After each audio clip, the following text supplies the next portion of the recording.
Breaking news చూస్తున్నాం. పార్వతీపురం మన్యం జిల్లాలో Odisha RTC బస్సులో మంటలు చెలరేగాయి. విశాఖ నుంచి జైపూర్ వెళ్తున్న బస్సు ప్రమాదానికి గురైంది. డ్రైవర్ అప్రమత్తం కావడంతో త్రుటిలోనే ప్రమాదం తప్పింది. ప్రయాణికులను కిందకు దించేసి బస్సును పక్కకు ఆపేశాడు డ్రైవర్. ఈ ఘటనలో బస్ పూర్తిగా దగ్ధమైంది.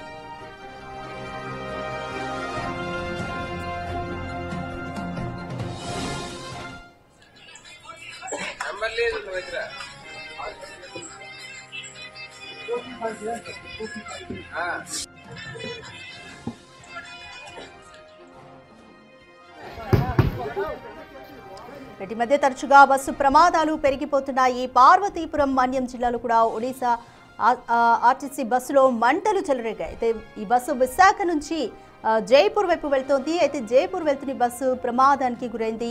డ్రైవర్ అప్రమత్తమయ్యి ప్రమాదాన్ని త్రుటిలోనే తప్పించాడని చెప్పాలి. ప్రయాణికులందరినీ కిందకు దిచ్చేసి బస్సును డ్రైవర్ పక్కకు ఆపేశాడు. ఈ ఘటనలో పూర్తిగా బస్సు ధ్వంసమైంది. విజువల్స్లో చూస్తున్నారు. బస్సు పూర్తిగా దగ్ధమైపోయిన విజువల్స్ని మీరు బిగ్ టీవీ స్క్రీన్ మీద చూస్తున్నారు. అయితే మంటలు చెలరేగడానికి గల కారణం అయితే ఇంకా తెలిసి రాలేదు. దీనిపై మోర్ డీటెయిల్స్ మా ప్రతినిధి రాజు అందిస్తారు. రాజు, బస్సు దగ్ధం అవడానికి గల కారణాలు ఏమైనా తెలుస్తున్నాయా? Complete details. అంటే ఇప్పటి వరకు కూడా ఈ బస్సు ప్రమాదానికి, ముఖ్యంగా ఈ అగ్ని ప్రమాదానికి సంబంధించినటువంటి వివరాలు ఏమీ తెలియలేదు. ఎందుకంటే దీనికి సంబంధించి ఫైర్ సిబ్బంది అసలు ఈ ప్రమాదం ఎలా జరిగిందనేది, మంటలు ఆర్పిన దీని మీద మొత్తం తనిఖీ చేసి తెలుసుకునే అవకాశం అయితే ఉంది. పాచిపెంట మండలం 2వ వలస సమీపంలో ఉదయం 7:45 సమయంలో విశాఖపట్నం నుంచి వెళ్తున్నటువంటి ఒడిశాకు చెందిన బస్సు ఈ అగ్ని ప్రమాదానికి అయితే గురైనటువంటి పరిస్థితి అయితే ఉంది. కర్నూలు బస్సు ప్రమాదం తర్వాత ఇట్లాంటి చిన్న చిన్న సాంకేతిక లోపాలు వచ్చినా గానీ ఖచ్చితంగా డ్రైవర్లు కొంత అప్రమత్తం అవుతున్నారని చెప్పొచ్చు.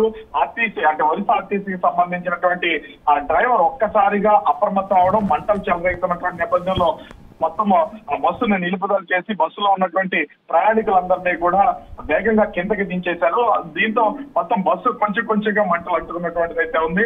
బస్సుకి కొంత దూరంగా మొత్తం ప్రయాణికులు, డ్రైవర్ సహా మొత్తం అంతా కూడా వచ్చేసినటువంటిది అయితే పరిస్థితి అయితే ఉంది. ప్రయాణికులకు ఒక విధంగా చెప్పాలంటే ఒక పెను ప్రమాదమే తప్పింది. ఎందుకంటే గడిచినటువంటి ఈ 20 రోజుల్లో వరుసగా జరుగుతున్నటువంటి ప్రమాదాలు, ముఖ్యంగా కర్నూలు బస్సు ప్రమాదంలో అది అప్రమత్తంగా డ్రైవర్ అప్రమత్తంగా లేకపోవడం, ఆ ప్రయాణికులందరినీ కూడా నిద్రమత్తులో నుంచి బయటికి తీసుకురాకపోవడం వల్ల ఎంతమంది చనిపోయారో చూసాం. కానీ తెల్లవారిన తర్వాత కావడంతో ఈ నిప్పట్టుకున్నటువంటి నేపథ్యంలో ఒక్కసారిగా ప్రయాణికులందరినీ అప్రమత్తం చేసి ఆ ఘాట్ రోడ్ లో నుండి ఆ మొత్తం అందరినీ బస్సులో నుంచి కిందకి దించి బయటికి తీసుకొచ్చినటువంటి పరిస్థితి అయితే ఉంది. అయితే సాలూరు ఫైర్ సిబ్బందికి కాల్ చేసి వాళ్ళంతా అలర్ట్ చేసినటువంటి నేపథ్యంలో ప్రస్తుతం ఆ మంటల్ని అదుపు చేసి పెను ప్రమాదాన్ని తప్పించారని చెప్పొచ్చు. ఎందుకంటే సకాలంలో మంటలు ఆర్పినటువంటి నేపథ్యంలో మొత్తం బస్సు పూర్తిగా దగ్ధమైంది. కాకపోతే అంటే ఖచ్చితంగా దాంట్లో కొన్ని తేలే వస్తువులు కూడా ఉంటాయి. దాని నుంచి అయితే ప్రస్తుతం బయటపడినటువంటి పరిస్థితి అయితే ఉంది. ఒక విధంగా చెప్పాలంటే బస్సుకి సంబంధించినటువంటి డ్రైవర్ ని ఖచ్చితంగా అభినందించి తీరాలి. ఎందుకంటే వస్తువులు పోయినా పర్లేదు, ప్రాణాలు పోతే మాత్రమో తిరిగి తీసుకురాలనేటువంటి పరిస్థితి. సకాలంలో స్పందించి బస్సుని ఘాట్ రోడ్ సైతం పక్కన పెట్టి ఎదురుగా మొత్తం ప్రయాణికులు తెచ్చడంతో పాటుగా రెండు వైపుల నుంచి వస్తున్నటువంటి వాహనాలను కూడా నిలుపుదల చేసి అప్రమత్తం చేసినటువంటి పరిస్థితి ఉంది.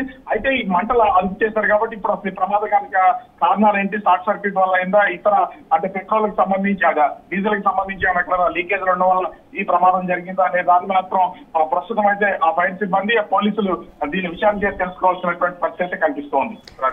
రాజు, ప్రస్తుతానికి ప్రయాణికులు అయితే అందరూ కూడా క్షేమంగానే ఉన్నారు. ఈ ఘటనను చూసిన ప్యాసింజర్స్ ఏం చెప్తున్నారు? అంటే ముఖ్యంగా చూస్తే ఈ కర్నూలు ప్రమాదం తర్వాత బస్సులో ప్రయాణిస్తున్నటువంటి వాళ్ళు ఇట్లాంటి ప్రమాదాలు జరిగితే వణికిపోతున్నటువంటి పరిస్థితి అయితే ఉంది. ఒక విధంగా చెప్పాలంటే మంటలు చెలరేగడం, సాంకేతిక లోపం రావడం, వెంటనే డ్రైవరు అప్రమత్తమై ప్రయాణికులందరినీ కూడా దించేసినటువంటి నేపథ్యంలో ఆ ప్రయాణికులు ప్రాణాలు కాపాడాలని డ్రైవర్ అభినందించడంతో పాటుగా ప్రస్తుతం అయితే వాళ్ళు గుప్పిట్లో ప్రమాదం నుంచి బయటపడినటువంటి నేపథ్యంలో ఒక విధమైనటువంటి ఆనందం వ్యక్తం చేస్తున్నారు. ఎందుకంటే చిన్న ప్రమాదం జరిగినా కూడా క్షణాల్లో ఆ బస్సులో ఉన్నటువంటి ప్రయాణికులు ఖచ్చితంగా ఆ వెనక సీటు నుంచి డోర్ లో నుంచి బయటికి రావాలంటే ఖచ్చితంగా 5-6 నిమిషాల సమయం పడుతుంది. ఈ సమయంలో డ్రైవర్ అత్యంత వేగంగా మొత్తం అందరినీ డ్రైవర్ కండక్టర్ దించేసినటువంటి పరిస్థితి అయితే కనిపిస్తుంది. తమ ప్రాణాలు కాపాడారని ఒక ఆనందం కూడా ప్రస్తుతం అయితే ప్రయాణికుల్లో ఉంది. ప్రమాదం నుంచి బయటపడినటువంటి నేపథ్యంలో అయితే ప్రమాదానికి గల కారణాలను ఒడిశా ఆర్టీసీ అధికారులు కూడా సమీక్షిస్తున్నటువంటి పరిస్థితి కనిపిస్తోంది.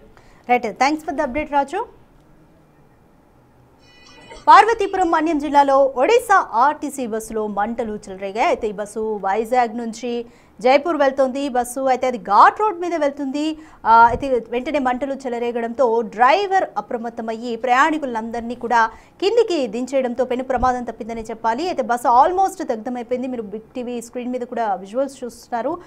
బస్సు అయితే ఆల్మోస్ట్ దగ్ధమైంది. బట్ డ్రైవర్ అప్రమత్తతతో పెద్ద ప్రమాదమే తప్పిందని చెప్పాలి. వెంటనే ఫైర్ సిబ్బంది అక్కడికి చేరుకొని సకాలంలోనే మంటలన్నీ ఆర్పేశారు. అంటే బస్సులో ఇంకా వేరే పేలేటటువంటి పదార్థాలు కూడా ఉన్నాయి కావచ్చు. కాకపోతే ఆన్ టైంలోనే ఫైర్ సిబ్బంది స్పందించి మంటల్ని ఆర్పివేయడంతో ఇంకా పెను ప్రమాదం తప్పిందనే చెప్పొచ్చు. సో ప్రయాణికులందరూ కూడా డ్రైవర్ అప్రమత్తతతో త్రుటిలోని ప్రమాదం నుంచి అందరూ కూడా పూర్తిగా తప్పించుకున్నారు. ప్రాణ నష్టం అయితే ఇప్పటివరకు ఏమీ జరగలేదు.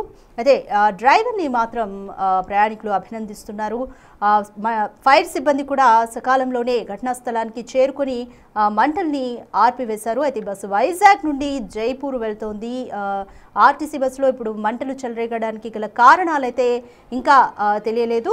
మొత్తానికి డ్రైవర్ అప్రమత్తం అవడంతో త్రుటిలోనే ప్రమాదం తప్పింది. తరచుగా మన బస్సు యాక్సిడెంట్స్ని కానీ బస్ ఫైర్ యాక్సిడెంట్స్ని రోడ్ యాక్సిడెంట్స్ని చూస్తూనే ఉన్నాము. ప్రతి వాటిలో కారణము రోడ్ సరిగ్గా లేకపోవడము, లేకపోతే టెక్నికల్ ఇష్యూస్, బస్సులో టెక్నికల్ ఇష్యూస్ రావడము, డ్రైవర్ నిర్లక్ష్యంతో కూడా ప్రమాదాలు అయిన సిచ్యువేషన్స్ని చూస్తున్నాము. బట్ ఈ బస్సు ప్రమాదానికి గల టెక్నికల్ రీజన్ ఏంటి, టెక్నికల్ ఇష్యూ ఏమైనా తలెత్తిందా బస్సులో అనేది కూడా ఇంకా తెలియలేదు.